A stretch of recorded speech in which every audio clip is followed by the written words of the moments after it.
Alright, all you streetlight crusaders, and I guess a couple of you wrestling fans who are still up for the night, welcome back to the Tuesday Night Special. And now it's time for us to talk about what happened during this week's edition of Manday Night Raw from the Performance Center in Orlando, Florida. And apparently, according to the Maestro, this might be the last time we see this show from the Performance Center, mostly because of something that involves Mel Gibson and Tina Turner. Are you talking about Thunderdome?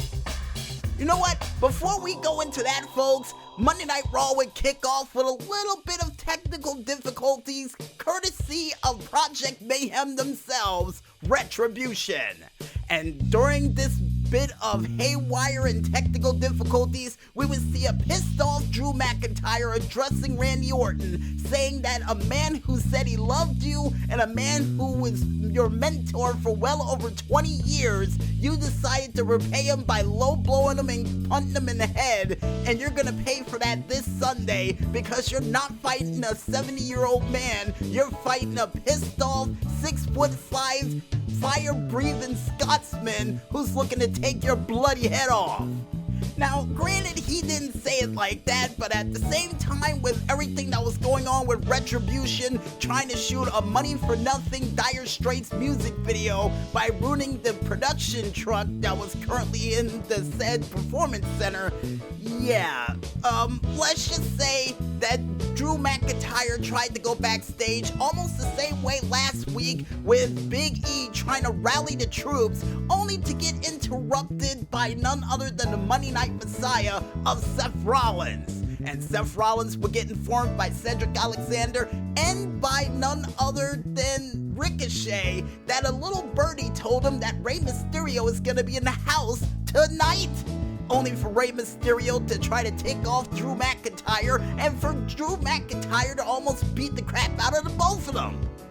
But before things could truly escalate, we would go into the first match of the night, which would see none other than Apollo Crews going one-on-one against Shelton Benjamin. But before this match could even take place, folks, MVP would automatically accuse Apollo Crews and his crew of being a part of Retribution by saying not only follow the money and the fact that he was the one who would benefit the most from these Retribution attacks, and going back to that old chestnut of his saying the only reason I lost that United States Championship is because the lights flickered on and off, and if you were paying attention to a power outage during a championship fight, you are a fool. But then again, that's just my opinion.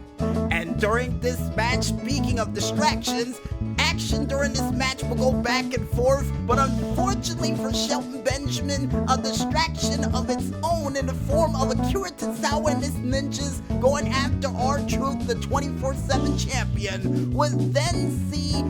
Apollo Crews with a jackknife cover from out of nowhere, pinning Shelton Benjamin and winning this match via pinfall. But not all was bad for the Hurt Business, because after R-Truth would run his way back toward the ring, next thing you know, boot to the face by Shelton Benjamin, and then boom,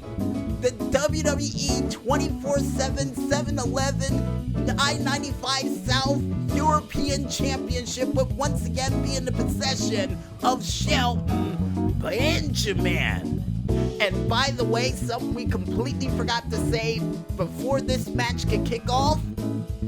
this match had a special stipulation on it. The fact that if Apollo Crews had won this match, Shelton Benjamin, along with Bobby Lashley, would be barred from ringside, so MVP would have no excuses for the fact that he would have to fight Apollo Crews one-on-one for the United States Championship.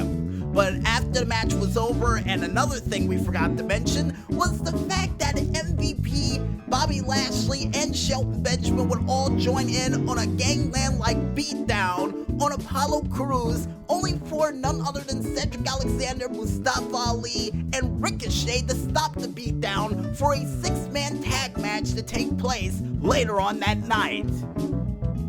And with everybody officially caught up to speed with what happened with that, The next thing to take place on Monday Night Raw would see Angel Garza going one-on-one against Ivar.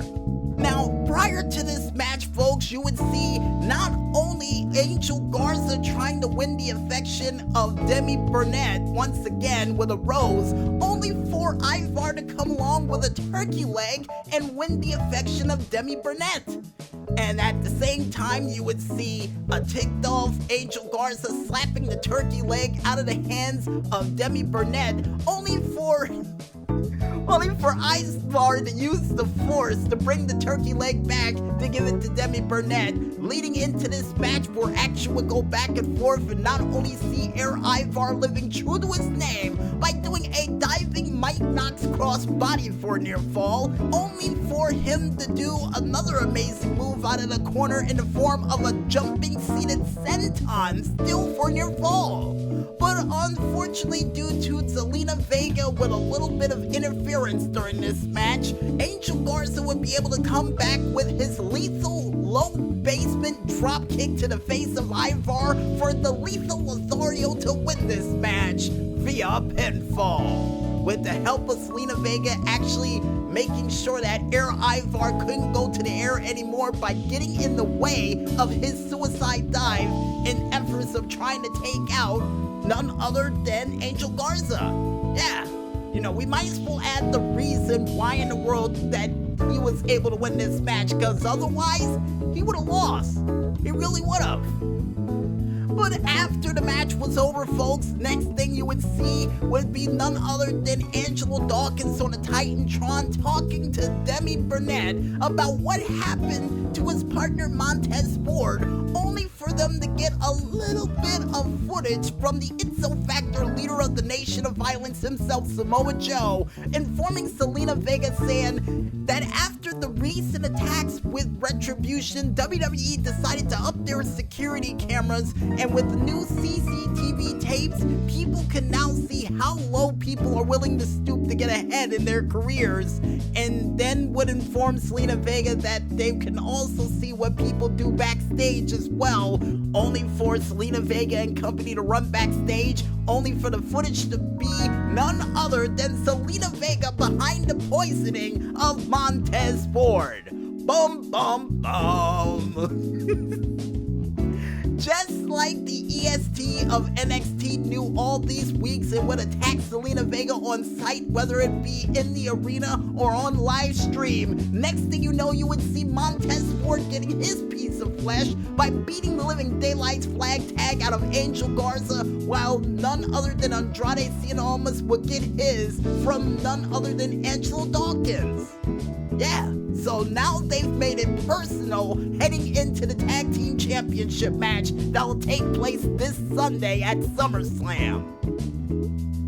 And the next thing to take place on Monday Night Raw would be Natalya going one-on-one against the returning back to the ring once again, Mickie James. Now, the only reason this match is taking place is because after last week with Mickie James saying that she's back to help the women's locker room along, and would also say that she had gold in her sight, would get interrupted by none other than, of all people, Lana and Natalya dressed up in the worst 80s outfits I've seen to date,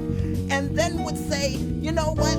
Natalya is now the GOAT. She's the most winningest superstar of all time, which makes absolutely no sense seeing the fact that she's back in catering like MVP would say all the time. But then again, during this match, you would see the reason why she is the most winningest superstar of all time, due to a little help from her friends in the form of Lana, who would end up going up on the apron, giving Natalya enough of an opportunity to knock Mickie James off the top rope, and for Mickie James to lose this match via countout. Really? Really? That's how she loses? But then again, after the match was over, it would be a Pyrrhic victory because Lana, taunting poor Mickie James on the outside, would get her just desserts with a long kiss goodnight roundhouse kick right to the face for her to go complaining backstage and saying, we're gonna go to HR and complain about the fact how Mickie James kicked me in the face. Really? That's what we're doing right now instead of fighting or complaining to HR? Right. Unsafe work environment. Good. Cool. But all during this match, which really had me distracted, would be none other than Seth Rollins getting a little bit worried about the fact that Rey Mysterio and Dominic would come here tonight, despite the fact of the 30 cane shots that Dominic would take and the eye gouging that would happen to Rey Mysterio at Extreme Rules, only for Seth Metal to question the sources of Samoa Joe, and for Samoa Joe to say, "You're just shook. Why won't you find out for yourself? I'm not gonna tell you my sources," and then to just laugh him off, all while the match was going on that completely distracted us from the match altogether. Good job, Seth. And after that moment of just heebie-jeebies from Seth Rollins at the fact that Rey Mysterio with one eye and Dominic Mysterio after 30 cane shots would still show up on Monday Night Raw, the next match to take place on Monday Night Raw would be none other than Asuka and Shayna Baszler to go one-on-one against Sasha Banks and Bayley. And during this match, just when things were getting good with Shayna Baszler getting involved in this tag team match, when she tagged out to Asuka, next thing you would know, a wild Nia Jax would appear out of the crowd, banging on the glass and breaking it, which I find funny after so many other people banged on the glass, but yet she was able to break it, and then would proceed to knock Shayna Baszler to the ground, stomp on that hockey Lexan glass that was surrounding the ring, and then for the person who suspended her in the first place to come out and just basically scream at her, "Hey, what are you doing here? Get out of here! You're suspended without pay! What are you doing here? Go home!" Only for Nia Jax to walk off, but for Shayna Baszler to get up, pissed off, and start throwing fists left and right, making this a slugfest in Budapest that not even the referees or security can control. But then again, if they can't even control Retribution, who's to say they can control this fight that's going on right now? So yeah, good job WWE security, and trust me, they're gonna have more moments of failure before the end of the night. But I digress, cause during this match it would turn into a 2-on-1 assault that would see none other than Asuka in dire straits, not only getting hit with the bank statement, but also getting hit with an elbow that she would be able to reverse, leading into a high roundhouse still for near fall. But ultimately this match would then turn a corner when the Queen of Spades would come back right at the initial moment of that bank statement we mentioned earlier to kick Sasha Banks right in the spine, get back into this match, and pull off a beautiful tiger knee to the face of Sasha Banks, leading into a gut-wrench slam into the dirt for near fall. And despite her getting hit with a backstabber belly-to-belly combination for near fall, Shayna Baszler would be able to come back during this match and hit Bayley with the Karafuda clutch, while at the same time on the outside of the ring, Asuka would do her makeshift Asuka lock, taking out Bayley, and for the team of Asuka and Shayna Baszler to win this match via pinfall. So the two submission magicians from the other sides of the world would be able to coexist as a team, but at the same time, Shayna Baszler would remind everybody that after Sunday, no matter who wins, I'm next. And oh, before we forget, folks, and thank you for reminding me, Maestro, thanks to Asuka winning that tri-branded Battle Royal, she is now going to be able to go for not only the Raw, but the SmackDown Women's Championship as well as of this Sunday for SummerSlam. And I almost forgot to mention that Bayley and Sasha would laugh that off and then would call Asuka an idiot because the fact that she's participating in this match is going to make sure they have the night off for SummerSlam. But they won't be able to breathe too easy because at Payback in a week after SummerSlam, and I question about doing that pay-per-view, folks, they will have to defend the Tag Team Championship of the women's division as well. Yikes. They're gonna have a busy next couple of weeks, aren't they? And with that little bit of an update that brought you up to speed in the world of wrestling, in not only the world of SmackDown, but as Raw as well. We might as well head right back into that music, grab a glass of water, and when we return, we'll be back with the second half of what happened for this week's edition of Monday Night Raw from the Performance Center in Orlando, Florida, right after this. So don't go anywhere just yet, folks, and stay tuned.